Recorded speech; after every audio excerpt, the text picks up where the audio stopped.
Sad, SAD। আমরা সবাই sad বলতে বুঝি দুঃখ কষ্ট। সাইকোলজিতে স্যাড হচ্ছে separation anxiety disorder. Separation anxiety disorder শুনতে নতুন মনে হলেও আমাদের প্রত্যেকটি ঘরে ঘরেই কিন্তু এটা আছে। একটু দেখুন তো মিলিয়ে, অনেক শিশুরা আছে মায়ের কাছ থেকে দূরে সরতেই চায় না, মায়ের কোল থেকে তারা আলাদাই হতে চায় না, সব সময় আঠার মতো লেগে থাকবে মায়ের সাথে। এবং বড় হওয়ার পরেও দেখা যায় মাকে ছাড়া স্কুলে যেতে চাচ্ছে না, মাকে ছাড়া ঘুরতে যেতে চায় না। কোথাও না কোথাও তার এই কাছের মানুষটাকে তার প্রয়োজন হয়। শুধু মা নয়, অনেক শিশু আজকাল তার যে কেয়ারটেকার থাকে, তাকে যে দেখাশোনা করে, বা দাদির প্রতি বা নানির প্রতি, যাকে সে সব থেকে বেশি পছন্দ করে, সেই মানুষটির সাথে খুব বেশি অ্যাটাচমেন্ট থাকে, তাকে ছাড়া কোনো কিছুই ভাবতে পারে না। মিলে যাচ্ছে কি?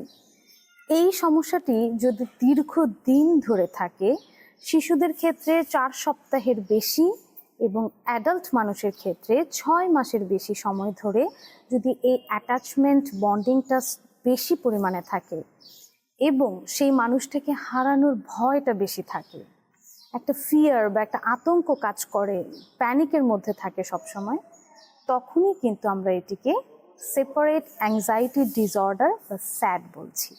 স্যাড হচ্ছে আসলে একটা মানুষ তার প্রিয় ব্যক্তি বা পছন্দের মানুষকে হারানোর ভয়, আতঙ্কের মধ্যে থাকবে।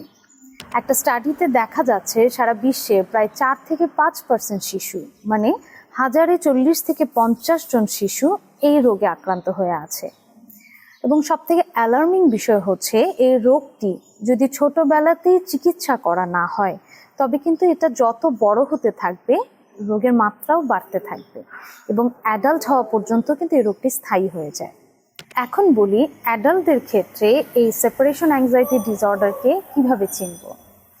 একটু ভাবুন তো, অনেকেই আছে আপনার আশেপাশে বা আপনি নিজেও সবসময় পার্টনার বা ভালোবাসার মানুষটার সাথে থাকতে চান, তাকে ছেড়ে যাওয়ার একটা ভয় কাজ করে, তাকে হারিয়ে ফেলার একটা ভয় কাজ করে। সবসময় ভয় পান যে সে যদি চলে যায় তখন আমি কি করব। সে মানুষটা ভালো হোক খারাপ হোক, যে কোনোভাবে আপনি শুধু তার সাথেই থাকতে চান। আপনার মধ্যে একটা অ্যাংজাইটি কাজ করে যে মানুষটা না থাকলে, সে হারিয়ে গেলে আমি আর কিছুই দেখব না দুনিয়াতে, আমি বেঁচেই থাকতে পারবো না।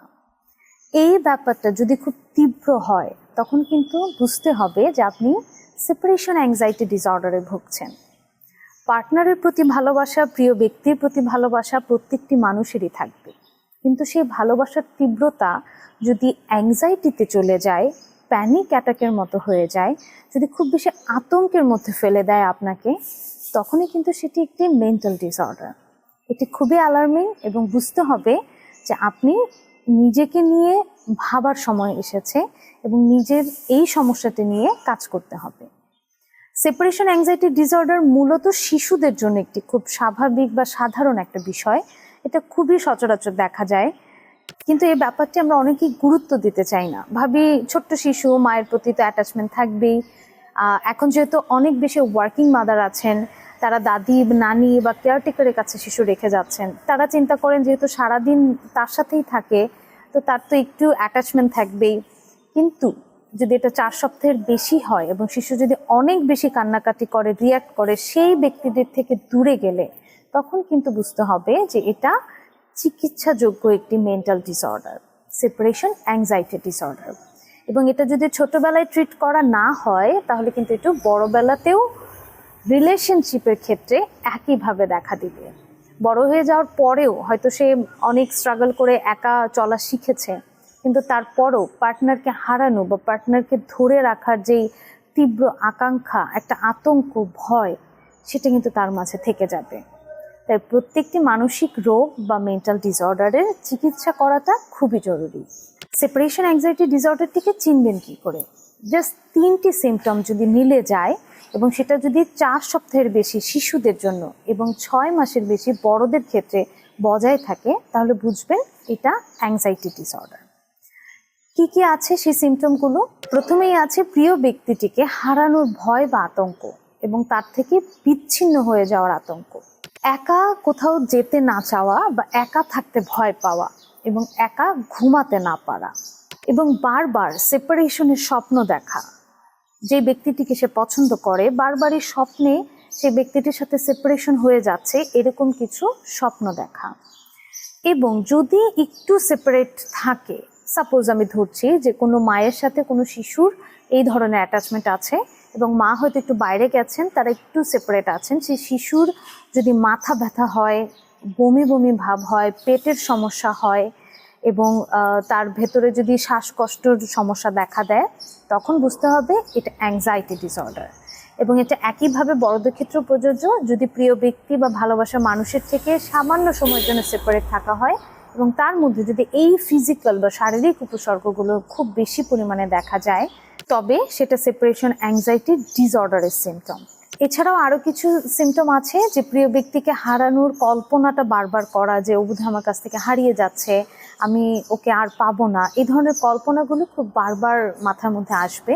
এবং একটা ক্লিনজি বিহেভিয়ার করা, মানে সব সময় ওই প্রিয় ব্যক্তির সাথে আঠার মতো লেগে থাকা, তাকে একদম ছাড়তেই চাইবে না। সেটা হতে পারে শিশুর ক্ষেত্রে বাবা মা বা দাদি নানি, বা বড়দের ক্ষেত্রে বয়ফ্রেন্ড বা গার্লফ্রেন্ড বা ওয়াইফ হাজব্যান্ড, তাদের সাথে খুব বেশি পরিমাণে সাথে থাকার চাহিদা, একটু ক্লিনজি বিহেভিয়ার করা। এই যে সিমটমগুলো বললাম, এগুলোর মধ্যে জাস্ট 3টিও যদি আপনার সাথে মিলে যায়, সেক্ষেত্রে আপনার সচেতন হতে হবে, কারণ এটি একটি অ্যাংজাইটি ডিসঅর্ডার এবং এটা নিয়ে একজন কাউন্সিলর বা সাইকোলজিস্টের সাথে কাজ করাটা খুবই জরুরি।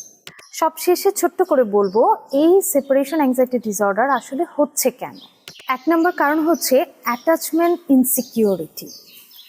আমরা এখন একটু চিন্তা করে দেখুন যে এখনকার সময়ে শিশুদের যাদের সাথে তারা থাকে, এই অ্যাটাচমেন্টটা কিন্তু চেঞ্জ হয়। দেখা যাচ্ছে মা হয়তো কাজে আছে, শিশু বাসায় থাকছে একজনের সাথে, মা আসলে আবার মার সাথে থাকছে।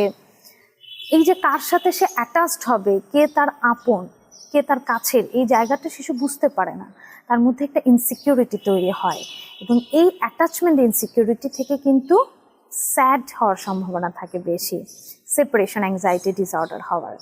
এই অ্যাটাচমেন্ট ইনসিকিউরিটি আসতে পারে বাবা মার অতিরিক্ত শাসনের থেকে, যে বাবা মা অনেক বেশি শাসন করছে বা তার সাথে যে বন্ডিংটা থাকা উচিত সেই জায়গাটা বাবা মার সাথে শিশুর নেই। বা যদি আমরা অ্যাডাল্টের ক্ষেত্রে ধরি, হাজব্যান্ড ওয়াইফ বা গার্লফ্রেন্ড বয়ফ্রেন্ডের মধ্যে সেই অ্যাটাচমেন্ট ইনসিকিউরিটিটা তৈরি হচ্ছে, যে অ্যাটাচমেন্ট থাকা উচিত সেটা তাদের মধ্যে নেই, সবসময় একটা ভয় থাকছে। এটার থেকে কিন্তু অ্যাংজাইটি ডিসঅর্ডারটি হয়। এবং ওভার প্রোটেক্টিভ প্যারেন্টিংও কিন্তু স্যাড তৈরির একটি প্রধান কারণ। বাবা মা যদি অনেক বেশি শিশুকে যত্ন করতে চায়, অনেক বেশি প্রোটেক্ট করে রাখতে চায়, তখন কিন্তু শিশু একা বা ইন্ডিপেন্ডেন্টভাবে কাজ করতে পারে না এবং তার মধ্যে তখন একটা অ্যাংজাইটি কাজ করে যখনই সে একা হয়ে যায় বা ওই মানুষটা বাবা বা মা বা প্রিয় ব্যক্তির থেকে একটু আলাদা হয়ে যায়। এছাড়াও ট্রমাটিক কোনো এক্সপিরিয়েন্স যদি থাকে, সেটিও এই অ্যাংজাইটি ডিসঅর্ডার তৈরি করতে পারে। আমরা জানি যে যে কোনো ধরনের ট্রমা আপনার মধ্যে এক ধরনের মেন্টাল ইস্যুস তৈরি করবেই। সেটাকে যদি আপনি দীর্ঘদিন ধরে জিইয়ে রাখেন, তবে সেটা ডিসঅর্ডারে পরিণত হবে। এবং সবশেষে আরেকটা রিজন বলবো, সেটা হচ্ছে জেনেটিক রিজন। আমরা কিন্তু বেশিরভাগ ক্ষেত্রে দেখি অনেক সাইকোলজিক্যাল ডিসঅর্ডারগুলি কিন্তু জেনেটিক্যাল থাকে। সাপোজ কোনো মায়ের মধ্যে স্যাডের সিমটম ছিল কিন্তু সেটা ট্রিট করা হয়নি, সেই মা যখন কনসিভ করছেন তার যে জেনেটিক্যাল আরএনএ বা ডিএনএর এলিমেন্টসগুলো, সেগুলো তো শিশুর মধ্যে চলে যাচ্ছে, তার সন্তানের মধ্যেও যাচ্ছে। শুধু মা না, বাবার ক্ষেত্রেও কোনো বাবার মধ্যে যদি এই ডিসঅর্ডার থেকে থাকে এবং সে বাবা যদি সেটা ট্রিট না করেন, চিকিৎসা না করেন, তবে তার শরীর থেকেও কিন্তু সন্তানের শরীরে এই ক্যারেক্টার্সগুলো চলে যাচ্ছে। সো আমরা একটু সচেতন হব, শুধু নিজের জন্য নয়, নিজের ভবিষ্যৎ প্রজন্মের জন্য। কারণ জেনেটিক্যাল ডিসঅর্ডারগুলো খুব বেশি পরিমাণে অ্যাফেক্ট করে এনভায়রনমেন্টের থেকে। জেনেটিক্যালি একটা বিষয় আপনার ভেতরে আছে, এনভায়রনমেন্টও সেটাকে আবার পুশ করছে, তখন কিন্তু অনেক বেশি পরিমাণে এই ডিসঅর্ডারগুলো আমরা আশেপাশে দেখতে পাই। এবং শিশুদের সাথে বাবা মায়ের আচরণটিও কিন্তু খুব বেশি প্রভাবিত করে এই মেন্টাল ডিসঅর্ডারগুলো হওয়ার ক্ষেত্রে। তাই আমরা যদি এটাকে ট্রিট করতে যাই, প্যারেন্টিং ট্রেনিংটা খুবই জরুরি। আমাদের সচেতন হওয়াটা খুব দরকার। আশেপাশে এখন অনেক জায়গায় প্যারেন্টিং ট্রেনিং দেওয়া হচ্ছে, এই বিষয়ে অনেক লেখা আছে, অনেক কথা বলা হচ্ছে। একটু একটু সচেতনভাবে আমরা যদি এগুলো শুনি বা জানার চেষ্টা করি, তাহলে কিন্তু আপনার শিশু এই সেপারেশন অ্যাংজাইটি ডিসঅর্ডার থেকে মুক্তি পেতে পারে বা এর হাত থেকে বেঁচে থাকতে পারে। তাই যদি যে সমস্যাগুলোর কথা বললাম এগুলো আপনার শিশুর মাঝে বা আপনার আশেপাশে কোনো শিশুর মাঝে 4 সপ্তাহের বেশি থাকে বা কোনো অ্যাডাল্ট মানুষের মধ্যে 6 মাসের বেশি থাকে, তবে তাকে একজন কাউন্সিলর বা সাইকোলজিস্টের সাথে কনসাল্ট করার জন্য বলুন। এবং আপনি নিজে যদি সেই মানুষটি হয়ে থাকেন, আপনি একজন কাউন্সিলর বা সাইকোলজিস্টের সাথে কথা বলুন। এগুলো ট্রিট করলে একেবারেই সুস্থ হয়ে যাওয়া সম্ভব, কিন্তু যদি ট্রিট না করা হয়, চিকিৎসা না করা হয়, তবে দীর্ঘদিন ধরে এটা ভুগতে হয় এবং আপনার দৈনন্দিন জীবন, পারিপার্শ্বিক সামাজিক জীবন এবং আপনার রিলেশনশিপগুলো নষ্ট হয়ে যাওয়ার সুযোগ থাকে। আশা করছি আমরা সবাই সচেতন হব এবং এই বিষয়গুলো নিয়ে আরও জানার চেষ্টা করব এবং এর চিকিৎসা নেওয়ার চেষ্টা করব।